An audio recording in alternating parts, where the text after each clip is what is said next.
इस कार्यक्रम के पीछे कई लोग ऐसे हैं जिनके बारे में लोगों को मालूम नहीं है, जिन्होंने बहुत पहले इसमें कार्य भी किया है। मैं थोड़ा सा नैनीताल का इतिहास देते हुए, भूस्खलन का इतिहास देते हुए इस बारे में आपको बताना चाहूँगा। नैनीताल की वसाहत तो शुरू हुई थी 1841 से, और 1841 में उस समय जो कमिश्नर थे लुशिंगटन, जॉर्ज थॉमस लुशिंगटन, उनका बहुत ज़्यादा सहयोग रहा था और उनकी मृत्यु भी नैनीताल में ही हुई।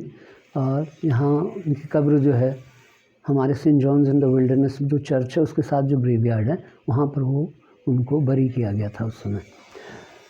तो जब यहाँ पर वसाहत शुरू हुई उस समय अंग्रेज़ों ने इस बात की तरफ ध्यान नहीं दिया कि जो हमारा सरोवर है उसका जो कैचमेंट एरिया है, जलागम क्षेत्र जो है, वो चारों ओर से जो पहाड़ियाँ हैं वो उसका जलागम क्षेत्र है। इस बात का उन्होंने ध्यान नहीं दिया और उन्होंने कभी ये नहीं सोचा था कि यहाँ पर भूस्खलन आएगा। तो सबसे पहला भूस्खलन आया था 1867 में, 1867 में। ये आया था आपके जहाँ पर चाटन लॉज है आज, वहाँ से पूरा एक बहुत बड़ा बोल्डर और उसके साथ मलबा जो है वो बह के आया। चूँकि उस समय वसाहत अधिक नहीं हुई थी, ये पहुँचा था जहाँ पर आज BD पांडे हॉस्पिटल है, वहाँ तक ये मलबा इसका पहुँचा था, लेकिन इससे कोई हानि नहीं हुई क्योंकि वसाहत नहीं थी। इस भूस्खलन का से अंग्रेज़ों ने एक सबक ये लिया कि उन्होंने हिल साइड सेफ्टी कमेटी बनाई। 1867 में ही हिल साइड सेफ्टी कमेटी का गठन किया गया और हिल साइड सेफ्टी कमेटी जो थी उसके पीछे उद्देश्य ये था कि वो पूरे शहर में निरीक्षण करे, इसका सर्वेक्षण करे और ये पता लगाए कि ये भूस्खलन क्यों आया था और भविष्य में भी क्या भूस्खलन आ सकते हैं। जब ये कार्य चल ही रहा था और अंग्रेज़ लोग अपनी तरफ से इसका अध्ययन कर रहे थे, जियोलॉजी विभाग जो है गवर्नमेंट का उसको भी यहाँ पर बुलाया गया, तो 1880 में 18 सितंबर 1880 को एक बहुत बड़ा भूस्खलन आया जिसमें 151 लोग मरे। और ये भूस्खलन वहाँ पर आया जहाँ पर आज आपका रोपवे है, मॉडर्न बुक डिपो के पीछे। यहाँ पर एक विक्टोरिया होटल हुआ करता था। विक्टोरिया होटल जो है वो बिल्कुल ही समाप्त ख़त्म हो गया, बिल्कुल टूट फूट हो गई इसकी। और वहीं पर एक मंदिर भी था बोट हाउस क्लब और इसके बीच में, जिसको कहते थे नारायणी देवी मंदिर। नैना देवी नहीं था, नारायणी देवी मंदिर। नैनीताल में पहले नारायणी देवी थी, तो नारायणी देवी मंदिर जो था वो भी टूट गया और बाद में उसकी घंटियाँ जो हैं वो जहाँ आज नैना देवी का मंदिर स्थापित है वहाँ पर ही घंटियाँ मिली थी।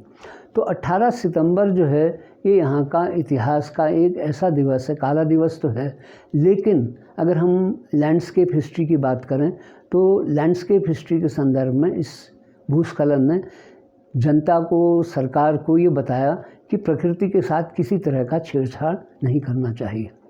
उसके बाद 1880 के बाद ये पता चला कि नैनीताल में जो भूस्खलन आया इसके पीछे 2-3 कारण थे। पहला कारण तो ये था कि 18 सितंबर को सुबह एक हल्के से कुछ झटके भूकंप के लगे थे, तो भूकंप के जो झटके थे उन भूकंप के झटकों ने भी नैनीताल को थोड़ा शिथिल कर दिया था।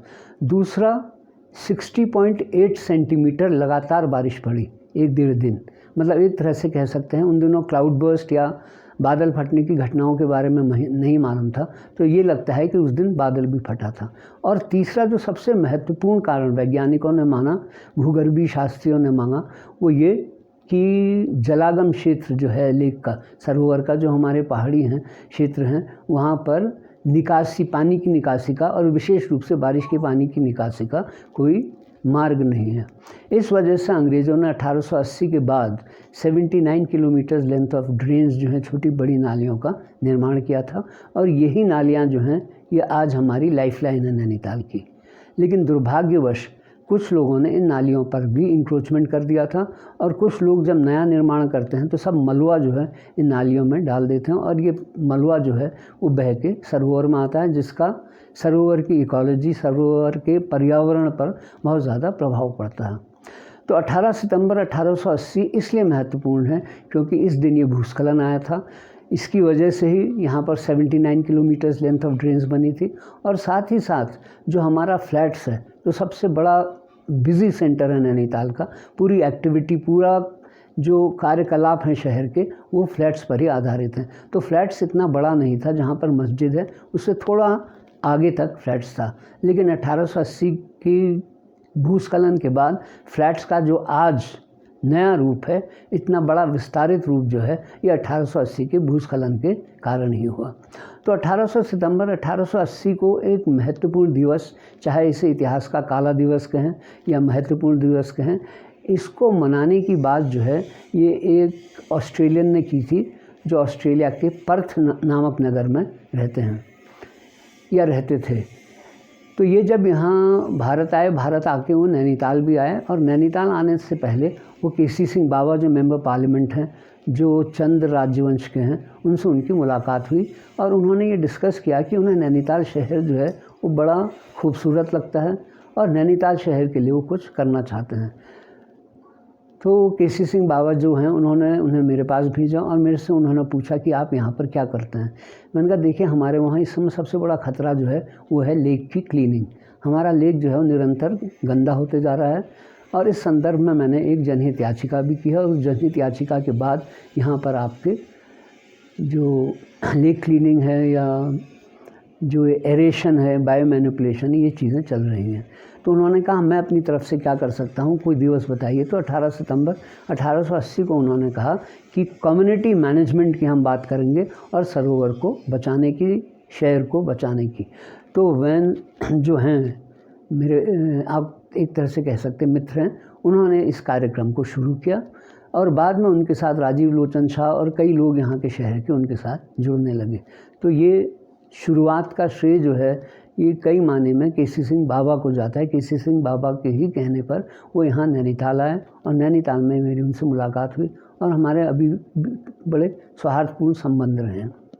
तो 18 सितंबर 1880 इसलिए ज़रूरी है क्योंकि इस दिन नैनीताल को सबसे पहला झटका मिला था और आज जो हो रहा है वही स्थिति 1880 में नैनीताल की थी। आज भी नैनीताल में इतने भूस्खलन जो हो रहे हैं उसके पीछे कहीं न कहीं निकासी एक कारण है, क्योंकि जो नालियाँ, छोटी बड़ी नालियाँ जो थी, उन नालियों के ऊपर निर्माण हो गया है और वो पानी जो है उसको निकासी का स्थान नहीं मिल रहा है।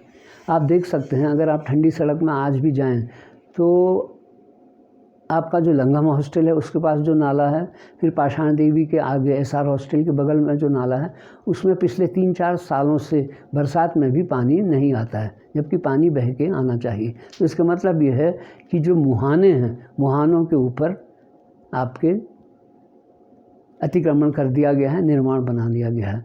तो मेरी आप लोगों से प्रार्थना है कि हमें नैनीताल बचाओ, ये इतना सुंदर शहर है, नैनीताल बचाओ आंदोलन हमें चलाना है और 18 सितंबर उसकी शुरुआत होगी, जैसे पहले हो चुकी है। तो एक जन आंदोलन होना चाहिए, Nainital for the people, Nainital save Nainital for the people, save Nainital by the people and save Nainital for the people. तो ये जन आंदोलन में आप सब जुड़िए, अपनी तरफ से नैनीताल को कैसे सुरक्षित किया जाए आप इसका आह्वान करें और 18 सितंबर 1880 को ग्रीन पीस जो कार्यक्रम करने जा रही है उस कार्यक्रम में आप सब लोग सहयोग दीजिए।